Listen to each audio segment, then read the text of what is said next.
తెలంగాణ ప్రత్యేక రాష్ట్రంగా ఏర్పడిన తర్వాత బీఆర్ఎస్ అధికారంలోకి వచ్చింది. 10 ఏళ్ల పాలన తర్వాత 2023లో జరిగిన అసెంబ్లీ ఎన్నికల్లో తెలంగాణ ప్రజలు కాంగ్రెస్ పార్టీకి పట్టం కట్టారు. 6 గ్యారంటీ పథకాల హామీ, 10 ఏళ్లలో బీఆర్ఎస్ పాలనపై వ్యతిరేకత రావడంతో కాంగ్రెస్కి జై కొట్టారు తెలంగాణ ప్రజలు.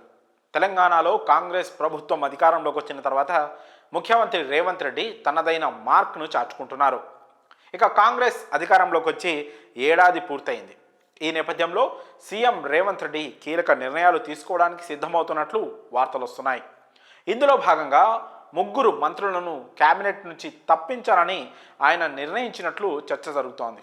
ఇప్పటి వరకు ఆయా మంత్రులకు ఎన్నో ఛాన్సులు ఇచ్చారని, కానీ ఇప్పటికీ శాఖపై పట్టు సాధించకపోవడంతో పాటు జిల్లాలోని ఎమ్మెల్యేలతో సఖ్యతగా ఉండని వారిపై వేటు వేస్తారనే ప్రచారం సాగుతోంది. కొందరు మంత్రులు అనవసర విషయాల్లో జోక్యం చేసుకుంటూ ప్రభుత్వానికి చెడ్డ పేరు తెస్తున్నారని సీఎం ఆగ్రహంగా ఉన్నట్లు తెలుస్తోంది. సదరు మంత్రులను పర్సనల్గా కూడా పలుమార్లు హెచ్చరించినా వారి పనితీరు మారకపోవడంతో వేటు వేయడానికే సీఎం సిద్ధమయ్యారన్న చర్చ జోరుగా నడుస్తోంది. ఇటీవల ఢిల్లీకి వెళ్లిన సీఎం రేవంత్ రెడ్డి హైకమాండ్తో చర్చించినట్లు సమాచారం. వేటుపడే మంత్రుల జాబితాలో ఉమ్మడి వరంగల్ జిల్లాకు చెందిన కొండా సురేఖ, ఉమ్మడి మహబూబ్ నగర్ జిల్లాకు చెందిన జూపల్లి కృష్ణారావు ఉన్నట్లు తెలుస్తోంది.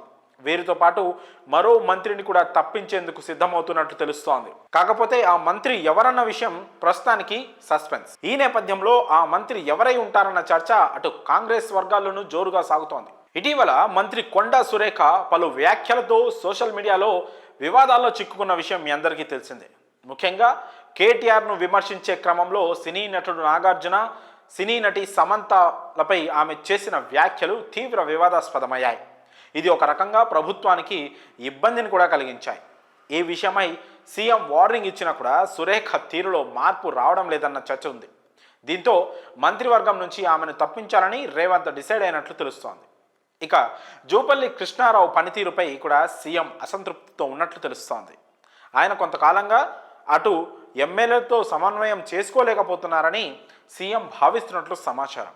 ఇతర కారణాల వల్ల ఆయనపై కూడా వేటు పడే ఛాన్స్ ఉందని అభిప్రాయాలు వ్యక్తమవుతున్నాయి.